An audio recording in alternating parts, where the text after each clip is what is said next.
তারা হয়তো এই হাদিস জানে না, আল্লাহ পাক ওদের কানের মধ্যে আমার এই হাদিসটা যেন পৌঁছে দেন, আমিন। নবী সাল্লাল্লাহু আলাইহি ওয়াসাল্লাম বলেছেন, আমি মেরাজের রাতে যখন গিয়েছি তখন এক শ্রেণীর মানুষকে দেখেছি, ওদেরকে শাস্তি দেয়া হচ্ছে। কি শাস্তি? জাহান্নামীদের রক্ত এবং পুঁজ ওদেরকে খেতে দেয়া হচ্ছে। জিবরাইল আলাইহিস সালামকে জিজ্ঞাসা করা হলো যে এরা কারা?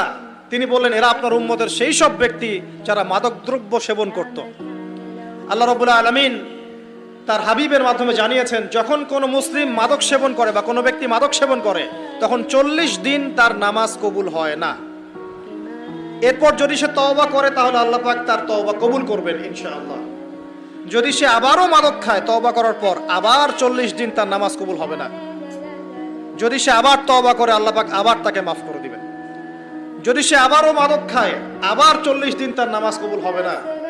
তারপর যদি আবার তওবা করে আবার আল্লাহ তাকে মাফ করে দিবেন। এরপরেও যদি সে আবার মাদকদ্রব্য সেবন করে, নবী সাল্লাল্লাহু আলাইহি ওয়াসাল্লাম বলছেন তাকে আল্লাহ রাব্বুল আলামিন পরকালে মৃত্যুর পরে তিনাতুল খাবাল পান করাবেন। তিনাতুল খাবাল। জিজ্ঞাসা করা হলো, ইয়া রাসূলুল্লাহ, তিনাতুল খাবাল কি জিনিস? নবী সাল্লাল্লাহু আলাইহি ওয়াসাল্লাম উত্তর দিচ্ছেন, এটা হচ্ছে জাহান্নামীদের রক্ত, মাংস, এগুলো পুড়ে পচে যে রসটা বের হবে, এটা হচ্ছে তিনাতুল খাবাল।